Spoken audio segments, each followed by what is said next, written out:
Hi friends, we're incredibly lucky today to have Caroline, a representative from the Duolingo English test, come onto this YouTube channel to talk about the rules behind the Duolingo English test. She's going to be answering some of my questions and some of yours. So let's get right to it. Okay, hi Caroline. Thank you for coming onto this channel and sharing all of your thoughts about the Duolingo English test. How are you doing today? Hi, Luke. I'm super excited to be here. I love your channel. I'm a longtime watcher, as well as many other people on the Duolingo English test team. I'm coming to you here from Duolingo headquarters in Pittsburgh, Pennsylvania, in the USA.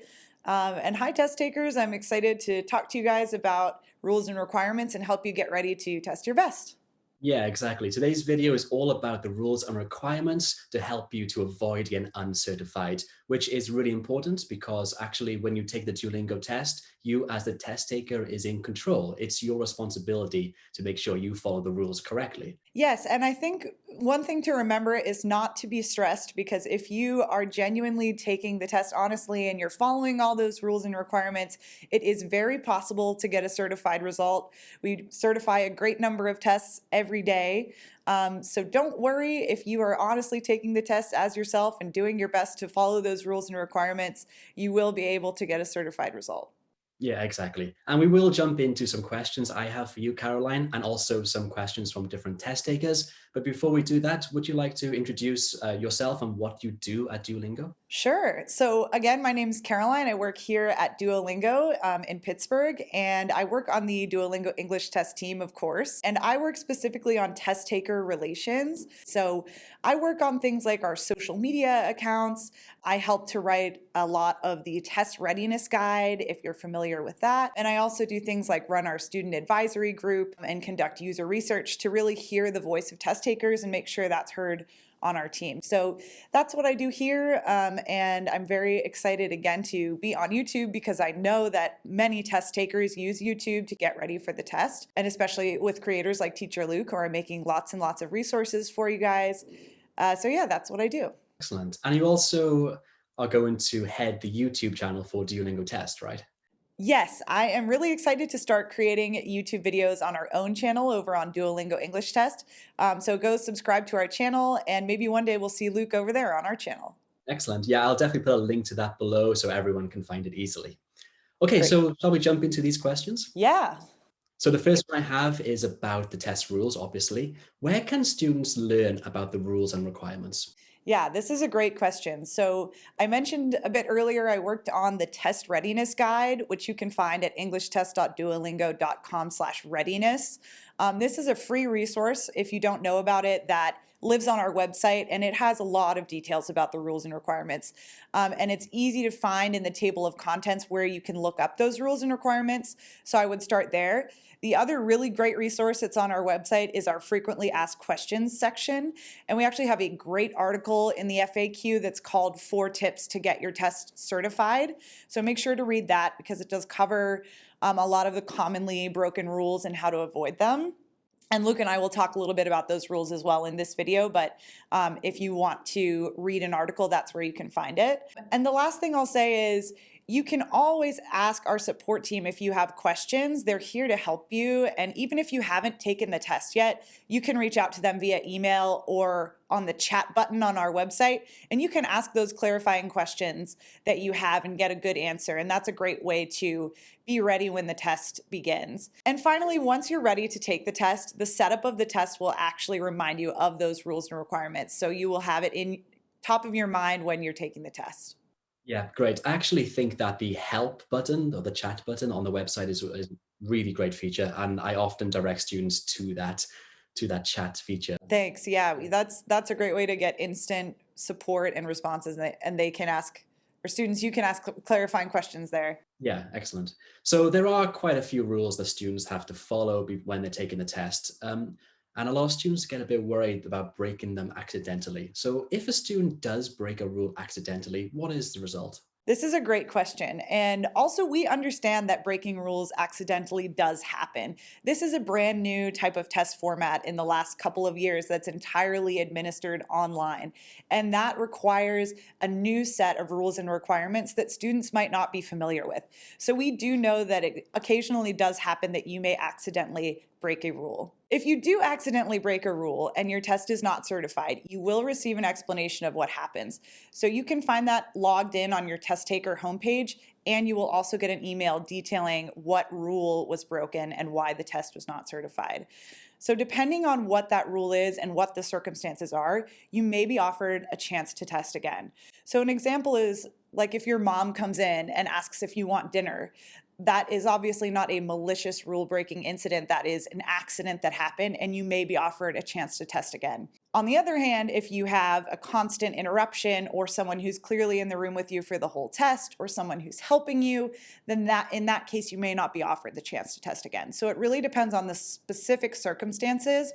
And we'll talk a little bit later about how we do proctoring and also how the appeals process works in case you receive an uncertified result and you want to appeal it. Great. Well, that leads me nicely to my next question. Or how do you judge if a rule was broken accidentally by a test taker or if the test taker was intentionally attempting to cheat? Yeah, this is a great question. And we have lots of teams here at the Duolingo English Test who work exactly on this topic. They include people who work on things like security, operations, proctoring, even assessment research, which is the field of testing research that helps us build the test. Actually, all of our tests go through human AI and human proctoring. So that would be the process regardless of whether or not a rule was broken, but the AI does help to flag those broken rules in the initial first pre-proctoring round, and it tells proctors what to look for and what to investigate. So, what rules lead to the most uncertified tests, and what advice do you have to help test takers avoid this? Yeah, this is a great question. And again, I'm actually going to cover the 4 tips to make sure your test is certified that's written down in our FAQ. So if you want to go back and double check, that's a great article to read. But I'll tell you about them now. Okay, so the first one that I'll talk about, which I see a lot of comments about on social media, is you looked away from the screen for an extended period of time.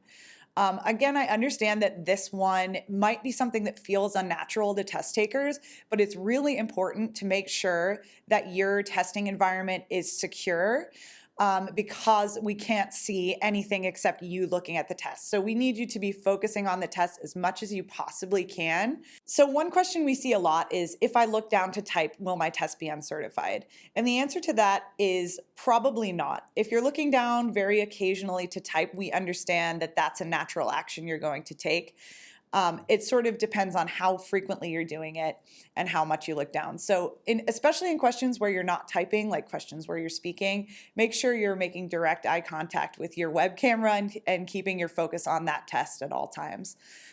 Some tips I like to give students to avoid breaking this rule are things like remove distracting things from your environment. So let's say there's like a poster or a piece of art on your wall that you might be looking at when you're lost in thought.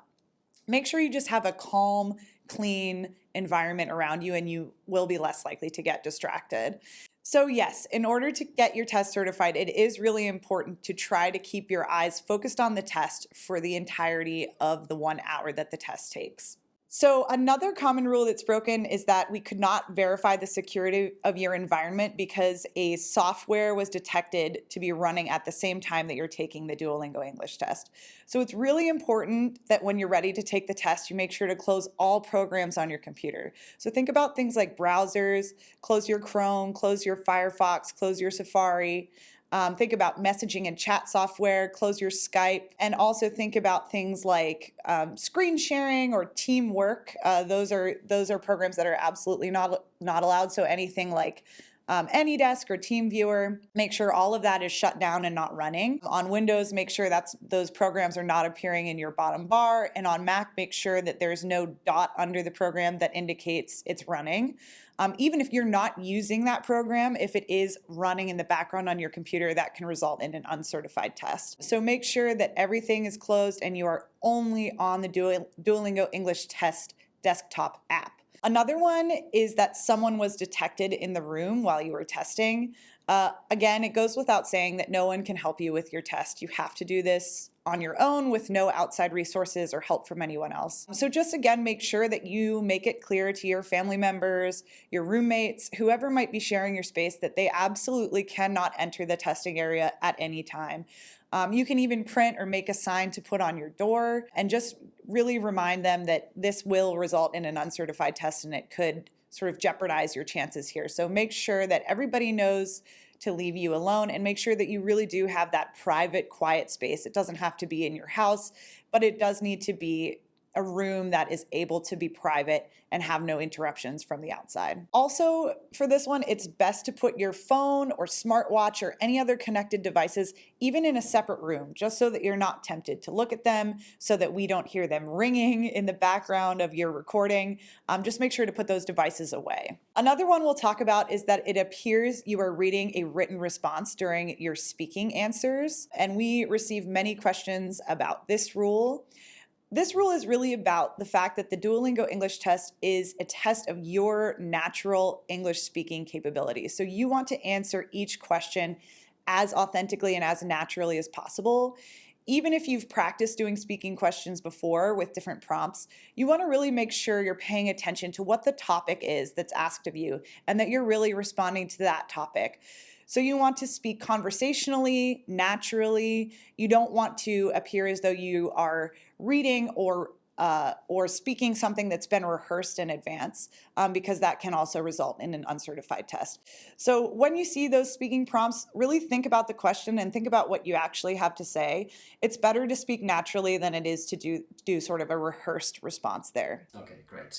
Okay, and that's all the questions from me, but do you have any final suggestions for test takers? Yeah, I think, again, just want to reiterate, make sure to research those rules and requirements in advance. Use the resources that I mentioned, watch videos, check out our website. And remember that at the end of the day, we want to give you a certified test result. So don't stress. If you are following all the rules and requirements, it is very possible to achieve a certified result. And I know you're going to do great on your Duolingo English tests. Okay, that's great. Thank you. Those are all the questions from me and my audience. Thank you so much, Caroline, for coming onto my YouTube channel and sharing all your thoughts about the rules and requirements for the Duolingo English test. Luke, thanks so much for having me on. Test takers, come follow us over on the Duolingo English Test YouTube channel. Best of luck on your tests, and we'll see you soon. Okay, guys, thank you so much for watching, and I'll see you soon. Bye.